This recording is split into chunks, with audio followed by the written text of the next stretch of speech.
le pays se prépare en secret à un nouveau conflit. Une guerre non déclarée, mais qui occupe la première place sur les rapports des agences de renseignement et de la Maison-Blanche. Avant Al-Qaïda, avant le bourbier irakien. La menace chinoise, la nouvelle guerre de l'Amérique. C'est le temps pour la Chine de se lever. L'époque de la Chine est arrivée. C'est le retour de la dynastie Tang. Nous sommes une grande puissance. Nous sommes une puissance mondiale. Ils jouent l'ancienne stratégie de Sun Tzu, c'est-à-dire gagner le combat sans tirer une balle, ou plutôt gagner le combat sans perdre un seul homme. C'est la meilleure façon de gagner le combat. Et ils sont très imprégnés par ça, mais ils ont envie de se battre. Franchement, le statu quo, l'équilibre des puissances, est toujours aujourd'hui à l'avantage des États-Unis. Mais je pense que les rapports de force sont en train de changer. Et le temps joue en faveur de la Chine. Le 26 octobre dernier, notre porte-avions, le Kitty Hawk, était dans les environs d'Okinawa. Et tout d'un coup, on a vu émerger au milieu du groupe aéronaval un sous-marin chinois très moderne que personne n'avait vu ni détecté. Il a fait surface à quelques milles nautiques à peine du Kitty Hawk. Et on sait que ce sous-marin était équipé de torpilles très perfectionnées et que s'il l'avait voulu, il aurait pu nous couler notre porte-avions. Les Chinois savent que nous sommes militairement dépendants de deux choses en Asie. Numéro 1, les satellites. Numéro 2, les porte-avions. Eh bien, ils nous ont montré qu'ils peuvent neutraliser ces deux forces. Est-ce qu'ils vont le faire ? Je n'y crois pas. C'est ce qu'on peut appeler une guerre psychologique.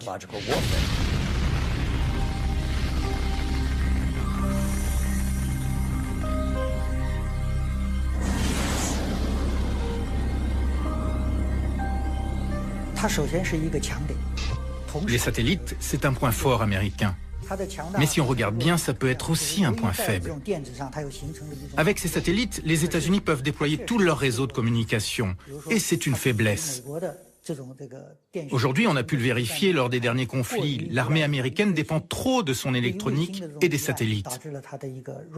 Cette dépendance aux satellites me fait penser à la légende grecque. Vous savez, le géant Achille qui était invincible, sauf si on atteignait son talon. Eh bien, les satellites, c'est un peu le talon d'Achille américain. Le 11 septembre 2006, l'armée populaire de libération envoie un missile détruire un de ses propres satellites. L'explosion spatiale est évidemment immédiatement détectée au Pentagone. Il y a un peu d'affolement à Washington. Personne n'avait prévu cette initiative chinoise. Les Chinois possèdent un programme anti-satellite depuis quelque temps maintenant. Il est tout d'abord conçu comme un élément de dissuasion envers les États-Unis et il est aussi destiné à compliquer les décisions américaines en cas de crise. Donc oui, je pense que le tir récent qui a mis hors service leur propre satellite était destiné à envoyer un signal aux États-Unis. Alors dire qu'ils ne sont pas prêts à rester tranquillement dans leur coin et à laisser les États-Unis conserver une influence prédominante. Ils vont essayer d'accroître leur force dans ce secteur, qui pèse lourd dans la balance, en menaçant ce qui est considéré comme un élément très sensible des outils de contrôle américains.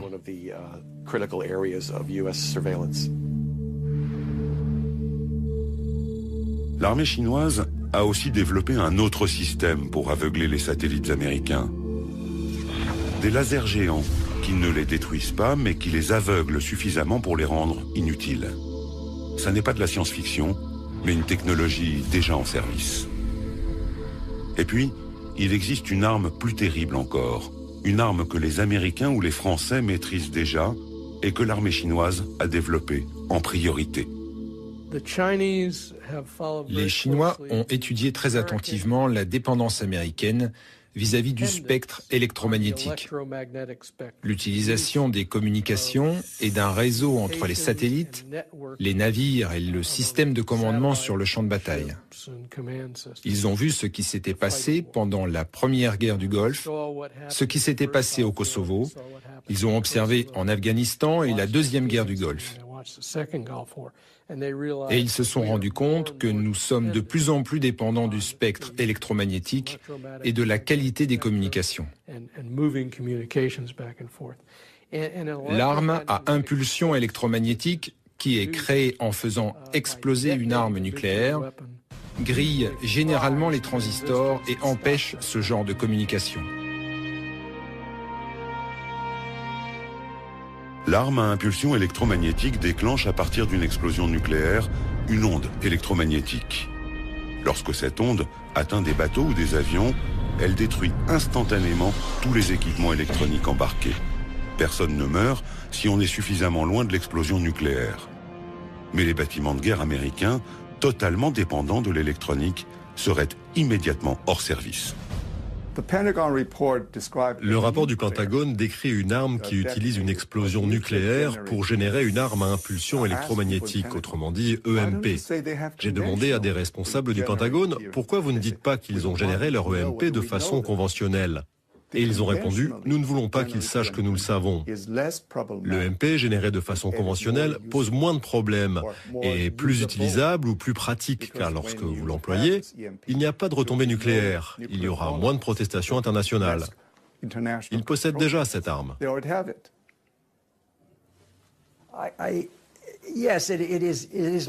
Oui, c'est comme abattre un satellite, faire apparaître un sous-marin près d'un porte-avions, le crash de l'EP3 à Hainan. Ils nous disent, vous voyez, on parle de business là, vous devez faire attention à ce que l'on fait. Nous publions les hausses de notre budget militaire parce que l'on met en œuvre une défense forte contre vous.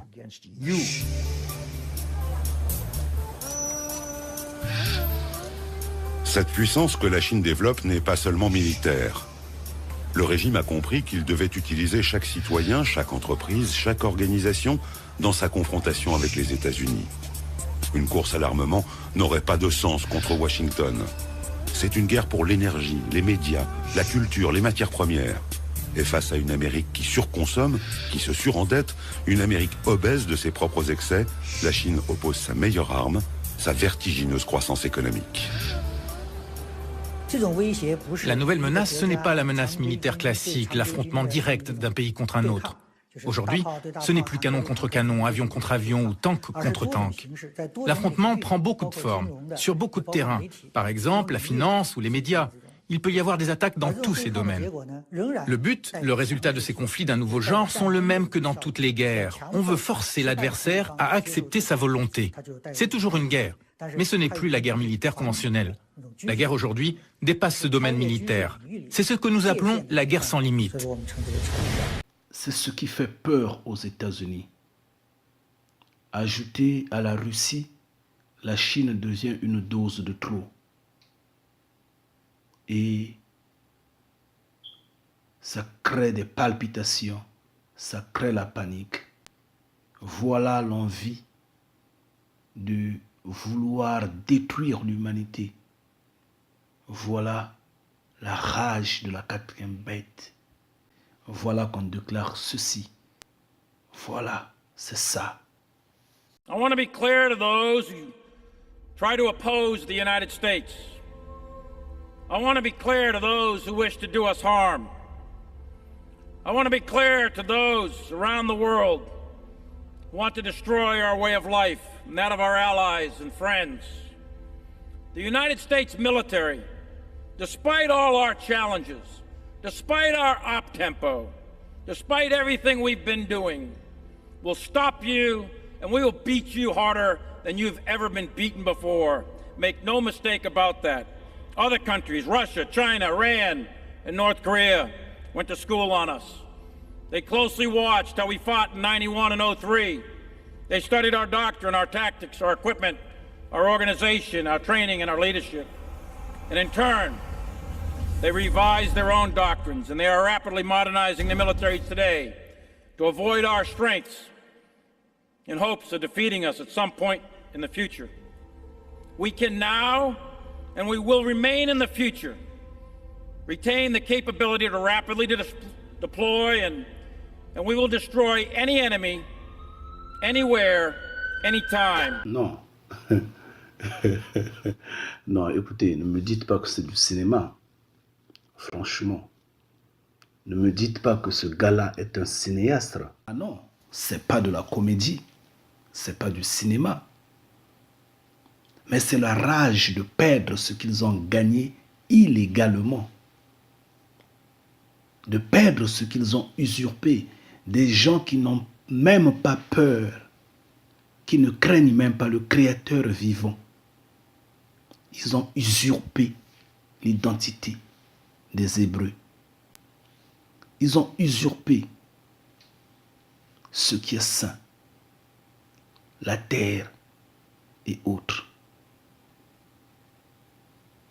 Et détruire la terre, c'est pas leur problème, ça ne dit absolument rien. Détruire l'humanité, c'est rien du tout pour eux. Et là, ils sont en train de tromper. Ils sont en train de tromper maintenant en voulant passer par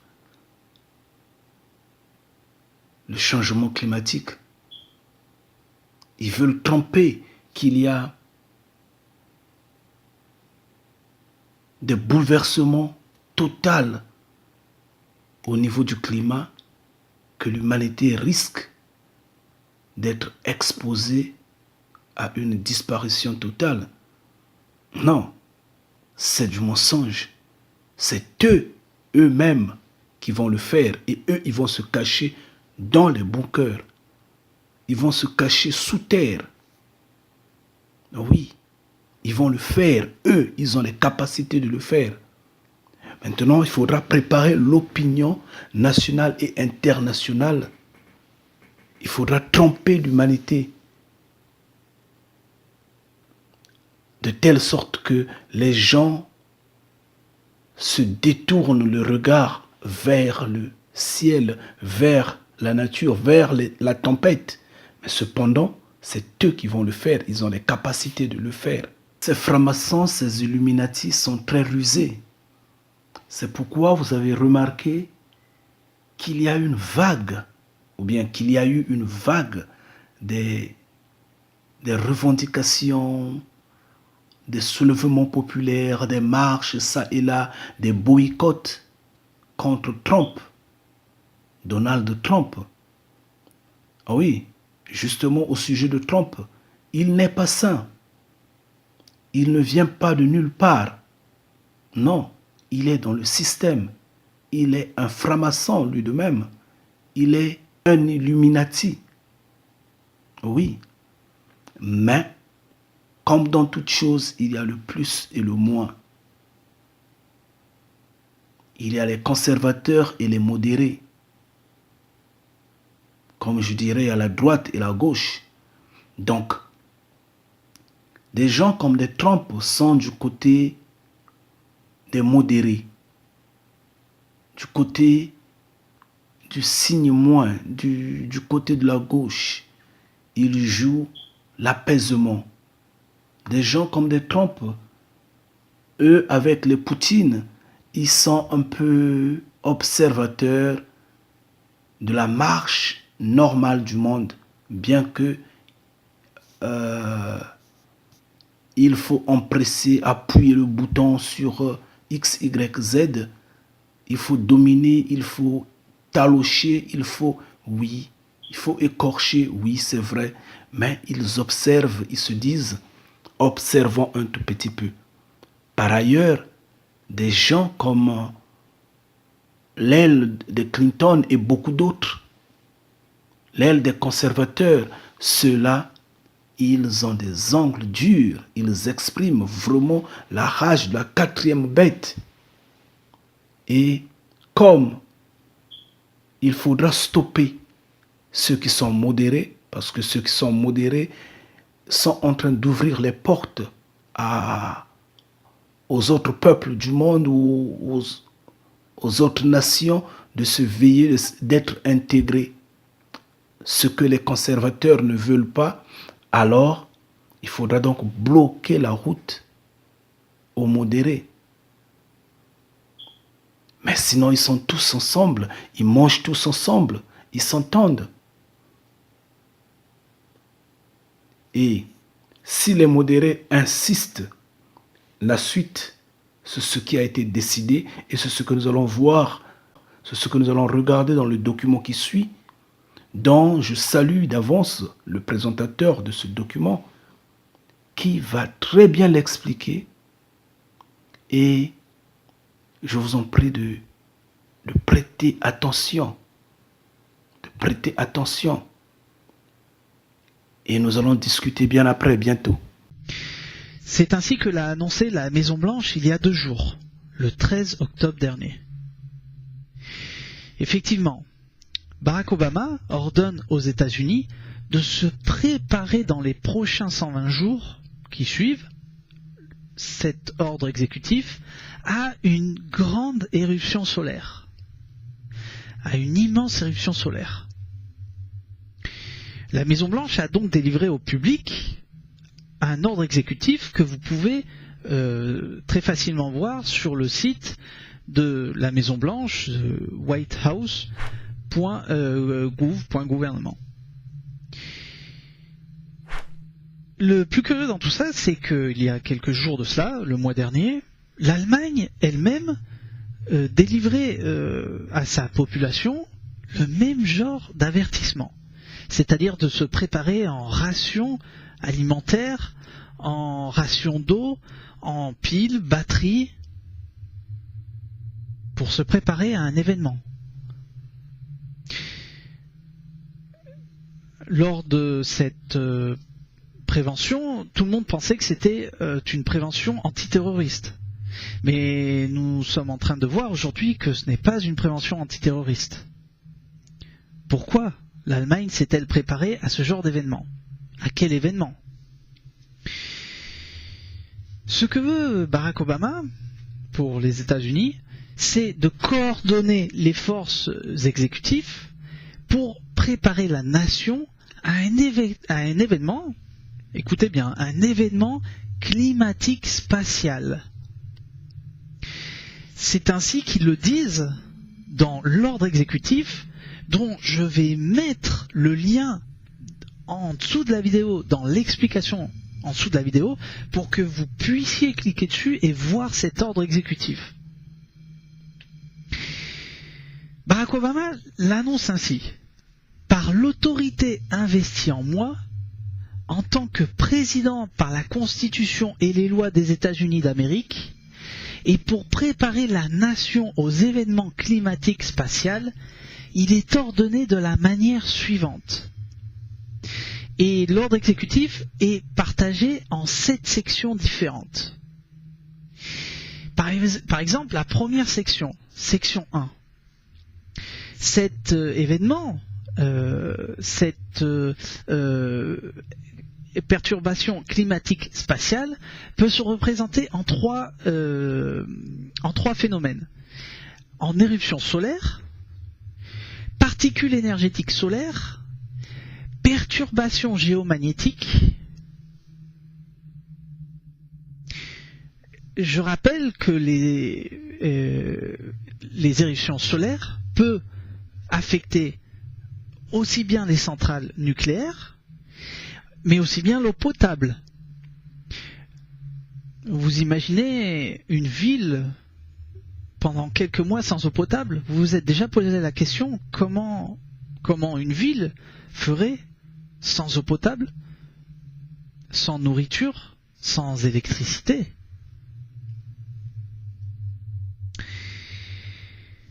Je rappelle qu'au milieu du 19e siècle, il s'est produit le phénomène Carrington qui a, on va dire, abîmé toutes les installations électriques. Et ce n'est pas une blague. Ce n'est pas une blague. En ces temps-là, jadis, il y avait très peu d'installations électriques, mais il s'est passé ce phénomène.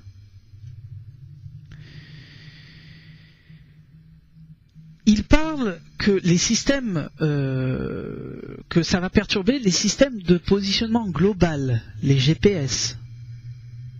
Il parle des opérations satellites, des communications, de l'aviation, des réseaux électriques, donc comme je viens de le mentionner.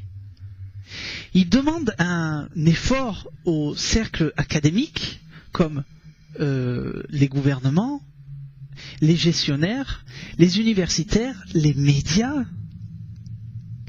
L'industrie de l'assurance tient donc l'industrie de l'assurance. Pourquoi ?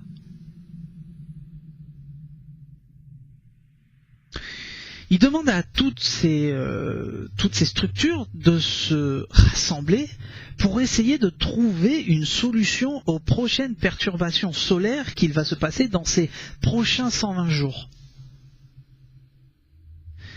Ils savent quelque chose.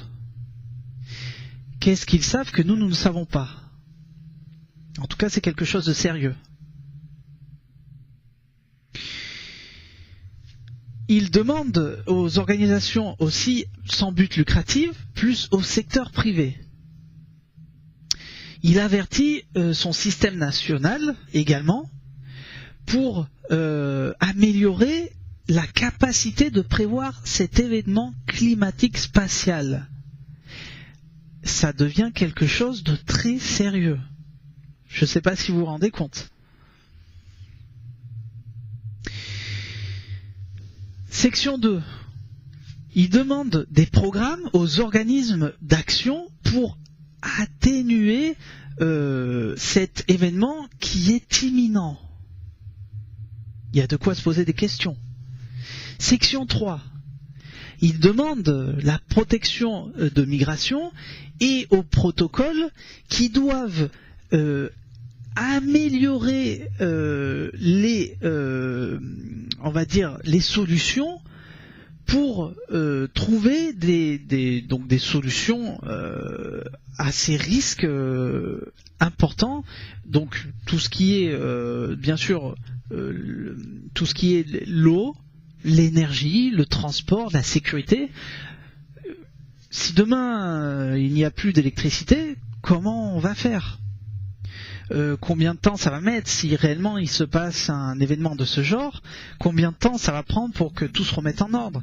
Comment nous allons faire pour se mettre au goût du jour et savoir qu'est-ce qu'il est en train de se passer, notamment donc en ce qui concerne donc la police, en ce qui concerne la défense nationale, donc en ce qui concerne la protection civile, c'est assez inquiétant. Je rappelle qu'en 77, il y a eu par exemple à New York une coupure générale d'électricité qui a engendré des révoltes, des manifestations, certains quartiers ont été complètement dévastés par des bandes mal intentionnées. Section 4. Il demande donc à tous ces organismes une fois d'avoir trouvé, peut-être après ces 120 jours d'éruption, on va dire de phénomènes climatiques spatials, de trouver une solution à ces problèmes. Et je le répète, c'est quelque chose de sérieux là. Alors bien sûr, peut-être que certains d'entre vous vont me dire qu'en 2012, il s'est passé la même chose. Moi je me rappelle qu'en 2012, le président de la NASA avait averti au public qu'il fallait se préparer à quelque chose, qu'il n'y a rien eu. Et beaucoup d'entre vous diront, mais on continue à être là, on continue à vivre, on continue à faire la fête. Mais c'était pas au même niveau que ce qui s'est passé là le 13, que cet ordre exécutif. Qui sait, peut-être que les États-Unis savent quelque chose que nous ne savons pas. Il appelle également à tous les secteurs, y compris la NASA, à expliquer de façon plus correcte ces événements à venir. Tout est expliqué dans l'ordre exécutif. Je le rappelle, je vais mettre le lien en dessous de la vidéo pour que vous puissiez cliquer dessus. Bien sûr, l'ordre exécutif est en anglais. Pour ceux qui ont besoin vraiment de savoir, n'hésitez pas à utiliser Google Traduction. Et effectuez-le paragraphe par paragraphe. C'est assez compliqué à comprendre. Mais en tout cas, cet ordre exécutif est là. Que veut nous dire Obama? Que veut nous prévenir les États-Unis? Je le rappelle, le mois dernier c'était l'Allemagne. Aujourd'hui les États-Unis. Que fait la France dans tout ça? Ou l'Europe? Que fait l'Europe? Je le rappelle, en 2012, il ne s'est rien passé. Qui sait? Peut-être que ce calendrier Maya a averti qu'il allait se passer quelque chose entre 2012 et ce qui allait suivre. Pensez-le. Je ne veux pas alarmer mes abonnés ou ceux qui viennent de s'abonner. Je veux juste prévenir. Mais je vous invite à prendre en considération cet ordre exécutif, cette prévention, à se poser des questions, à faire des recherches et à se mettre au goût du jour pour savoir ce qui se passe réellement dans le monde. À la fin du paragraphe de cet ordre exécutif, ils expliquent très bien que cet événement climatique spatial va se passer entre la Terre et le Soleil, mais aussi dans le système solaire. C'est ce qu'explique cet ordre exécutif.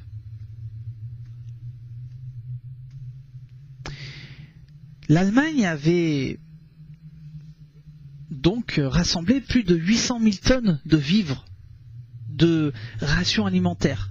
Et avec 150, ils ont distribué sur 150 points différents pour distribuer ces rations alimentaires.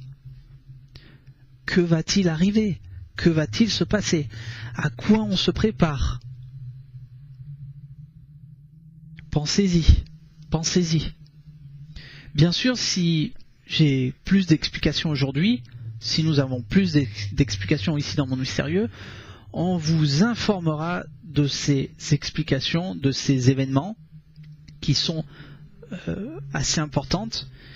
La NASA délivre plusieurs dates. 120 jours, 90 jours, 60 jours, 180 jours.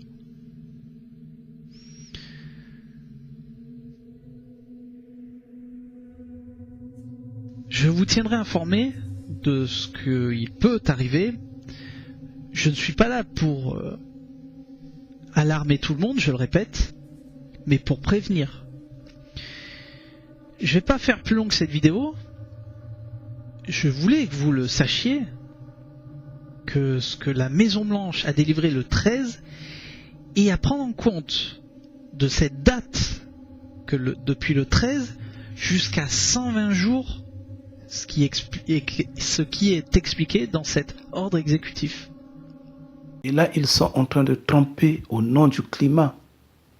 Ils veulent créer quelque chose eux-mêmes, comme ils l'ont fait pour le 11 septembre, comme ils l'ont fait pour des attentats ça et là, la guerre d'Irak, la guerre de la Yougoslavie, l'invasion de la Somalie, la guerre au Congo, ça et là, le vol des minerais en Afrique, la traite négrière, la colonisation, soi-disant la démocratie en Afrique et beaucoup d'autres. Et que l'Afrique a besoin des États, du système administratif fort, et non des hommes forts, des théories comme ça. Ils l'ont fait en Haïti, le tremblement de terre d'Haïti, ils l'ont fait. Nous connaissons tout ça, nous connaissons ces complots d'État, nous comprenons. Et donc là, c'est prendre un peu de l'avance pour nous berner, pour nous faire dormir. Nous connaissons sur le projet FEMA, nous connaissons sur le HARP, nous connaissons sur le Blue Beam. Nous connaissons tout ce qu'ils font.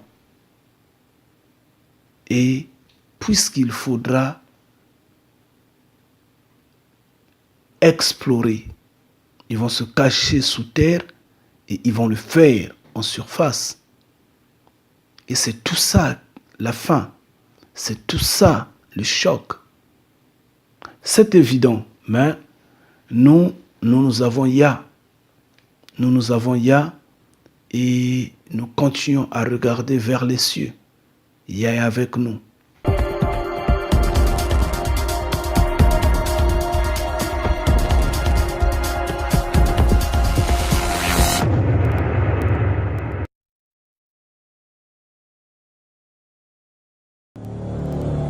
Certains ont songé à dissiper préventivement la puissance des grands séismes en provoquant plusieurs petits. Et cette idée s'est concrétisée. Une machine a été construite dans ce but. Elle est née dans le cerveau des ingénieurs de l'ex-Union soviétique en pleine guerre froide.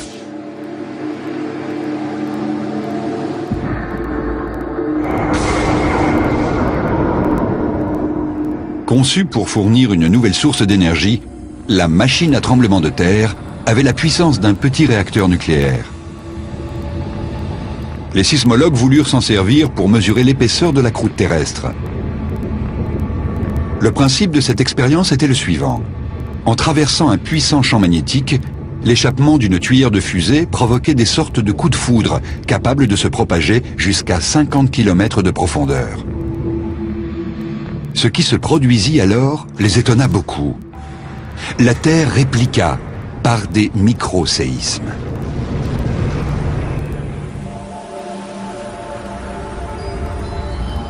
De là à imaginer qu'en soulageant la pression accumulée sous la croûte terrestre, on pourrait éviter un grand séisme comme celui qui menace Istanbul, il n'y a qu'un pas qu'il ne faudrait pas franchir à la légère. Car si une telle machine était positionnée sur une faille tectonique, nul ne sait ce qui pourrait advenir. Peut-être une incontrôlable réaction en chaîne de tremblements de terre et de tsunamis dans le monde entier.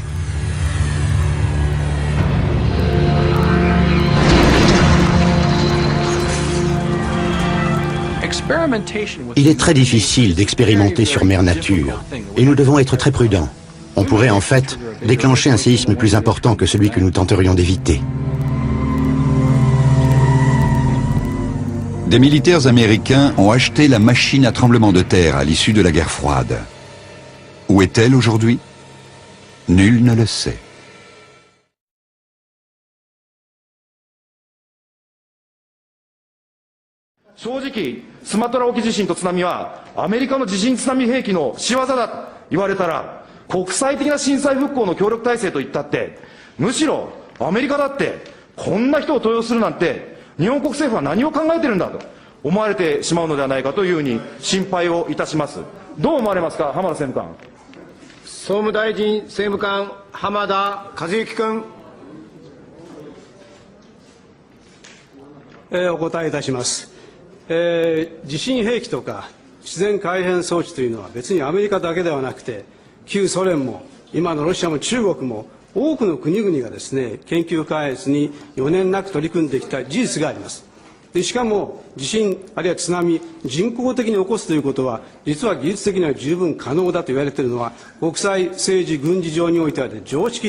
Je n'ai rien à ajouter là-dessus, parce qu'en fait, tout ce que vous avez suivi est clair. C'est pas de la science-fiction, c'est pas du cinéma.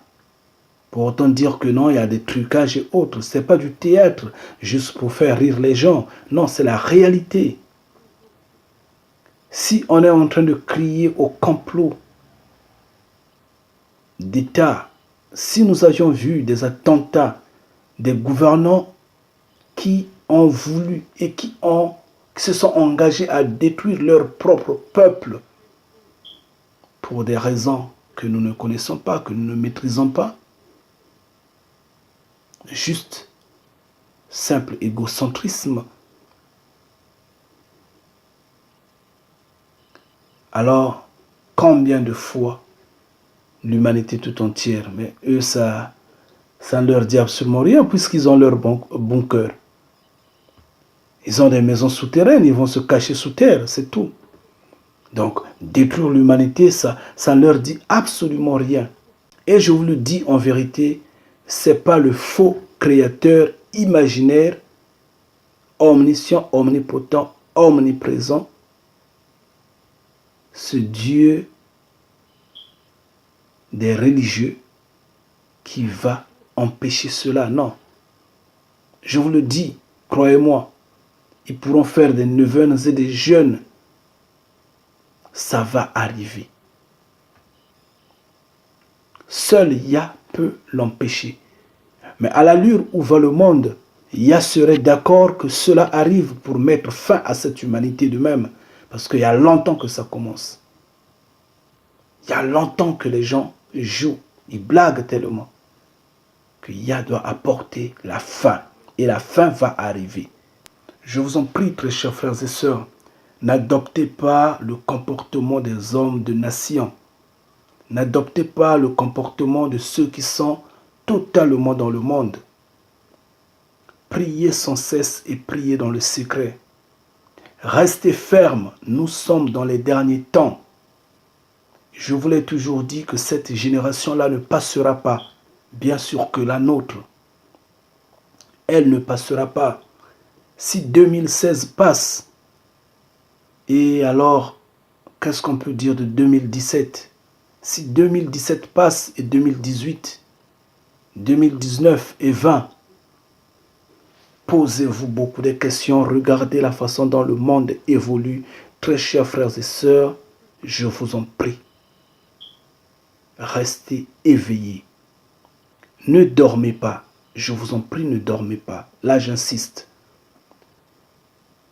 Ne vous dites pas que nous sommes ancrés en plein dans la crise totale, dans des difficultés énormes et que nous ne pouvons pas nous en sortir dans notre vie, que nous nous consacrons au monde tout en ignorant la grandeur du Père. Ce sera une erreur catastrophique. Évitez de tomber dans ce piège-là parce que dans la plupart des cas, la Dame Jeanne se casse au seuil de la porte. Je vous en prie, restez ferme. Restez ferme en Yah. Yah est la victoire. Mais cependant, ceux qui sont dans l'occultisme accru sont en train d'avancer dans la destruction du monde. Le nouvel ordre mondial est bien là, elle est bien installée. Mais cependant, si on dit que ce n'est pas notre génération, mais les enfants qui viendront après nous, eux-mêmes vont intercéder pour leur génération, et ainsi de suite. Alors que Yeshua dit, quel que soit le temps, le Maître rendra son jugement. Donc, il y aura toujours une génération qui sera victime de la faim. Et cependant, tous les signes rassemblés, le temps va en notre défaveur. Donc nous sommes la génération et nous allons tomber sur cette catastrophe-là, sur la faim. Il y a pas mal de données qui le démontrent. Une guerre n'est pas forcément la solution. Pas forcément. Mais nous savons qu'il y aura la guerre, quelle que soit la forme. Et ceux qui pensent qu'il n'y aura pas la troisième guerre mondiale sont en train de dormir. Nous savons que le vent, c'est parce que nous, Hébreux, nous sommes tellement en train de souffrir que le Père va décider de mettre fin à l'humanité. Mais il n'est pas dit que c'est nous qui allons combattre, non. La fin va arriver. Levez-vous, soyez fermes. et observons vers les cieux. Soyez bénis, je vais vous laisser et donc à bientôt. Ngeta.